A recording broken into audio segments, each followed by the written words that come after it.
안녕하세요. 최다은 변호사입니다. 외국인이 한국에서 재판을 받거나 수사를 받을 때 해당 언어를 할 수 있는 변호사의 도움을 받는 게 얼마나 중요한지에 대해서 말씀을 드리려고 합니다. 저 같은 경우는 일본어를 이제 번역사 자격증도 가지고 있고, 이제 통역을 동원하지 않고 의뢰인과 직접 소통이 가능한 정도의 언어를 구사하고 있기 때문에 일본인 사건을 가끔 맡아서 하는 경우들이 있는데요.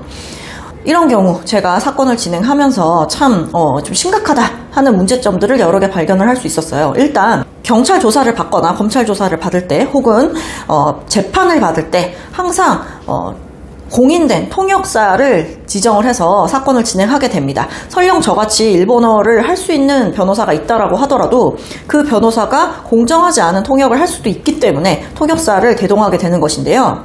저희가 지정한 통역사를 데리고 가는 게 아니라 수사기관에서 리스트업 되어 있는 통역사와 함께 진행을 하게 됩니다.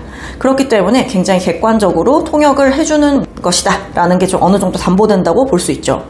자, 근데 문제는 이렇게 수사기관에서 지정해주는, 법원에서 지정해주는 통역사들이 법을 잘 알고 있냐면 그렇진 않아요.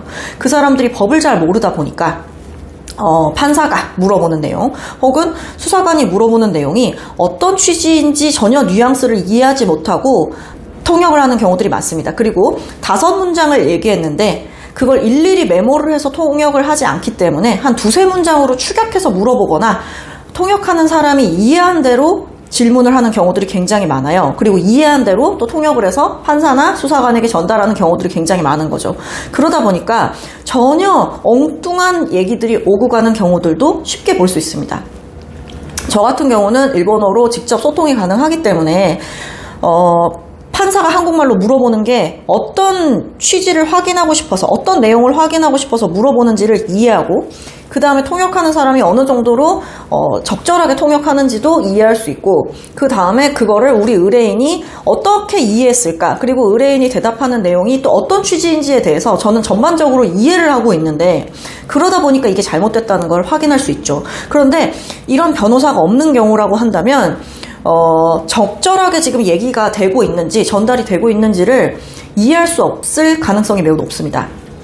예를 들자면 자, 통역이 중간에 있어. 그래서 한국말로 된 조서를 만들고 한국말로 질문을 하고 확인하는 과정이 반복되는데 그 절차를 한번 생각을 해볼게요. 자, 수사관이나 판사가 질문을 한국말로 해요. 그러면 통역이 중간에서 한 번 통역을 해서 그 해당 외국어로 변환을 해서 물어보게 되겠죠. 그러면은 그 의뢰인은 피의자나 피고인은 자기 나라 언어로 이해를 해. 그래서 자기 나라 말로 대답을 해. 자, 그러면 통역이 한 번 더 거쳐서 판사나 수사관에게 한국말로 전달이 되게 되겠죠. 자, 질문을 한 번 해서 답이 오고 가는데 지금 통역이 2번이 이루어지는 거예요. 그렇기 때문에 내용이 왜곡될 가능성이 매우 높은 거죠. 질문의 취지도 이해가 안 되고, 자, 예를 들어서 뭐 어떤 때 뭐 그 사람이 이렇게 뭐 질문하지 않았나요? 라고 물었을 때, 자, 그 해당 워딩이나 들었던 워딩 아니면 내가 얘기했던 거 그게 다 의미가 있단 말이에요. 수사기관에선. 그런데 이게 통역을 하는 사람들이 생각보다 그렇게 통역의 퀄리티가 높지 않은 경우들이 많고, 예를 들자면 제가 느끼기에 일본어 통역을 하시는 분들이 주로 일본 분이셨어요. 근데 한국말이 조금 서툴어. 그러니까 일본어는 잘하는데 한국어가 서툴다. 그럼 어쨌든 한쪽 언어가 부족하게 된다면 심지어 법률 용어도 잘 모르는 비법조인인데 그렇게 전달을 하다 보면은 뉘앙스가 전혀 다른 얘기로 전환이 되거나 이 사람이 잘못 이해하거나 전달하는 부분이 분명히 생긴단 말이에요. 그러니까 우리가 영어를 예를 들어서 잘 못해. 그러면 외국인이 뭔가 얘기를 했을 때 우리가 이해하기 편한 단어나 우리가 해석할 수 있는 단어들에 한정해서 통역하게 되거나 번역하게 되는 경우들이 있듯이 잘못된 내용으로 전달되는 경우가 많다. 그래서 심지어 저희 의뢰인이 부인하는 사건인데도 네, 인정합니다라고 통역분이 판사에게 설명을 한 경우도 있었어요. 영장실질심사에서 그런 일이 있어서 제가 손을 들고 의뢰인한테 아니 지금 저 사람이 물어본 취지는 그게 아니야 라고 얘기를 했다가 판사한테 제지당한 적도 있었죠. 그렇기 때문에 정확히 해당 언어를 구사할 수 있는 변호사를 선임하시는 게 정말 중요합니다.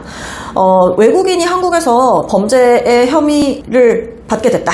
내가 조사를 받게 됐거나 그런 경우에 일본 같은 경우는 영사관에 일본어를 할 수 있는 변호사의 리스트가 있어요. 그러니까 한국 변호사 중에 일본어로 상담이 가능하거나 어느 정도 능력이 되는 변호사들이라는 것을 검증된 그런 사람들의 명단을 받아서 변호사를 찾으시던지, 아니면 제가 다른 언어들은 어떻게 하고 있는지는 모르겠지만 어쨌든 영사관의 도움을 받아서 진행을 하시는 게 더 좋고요.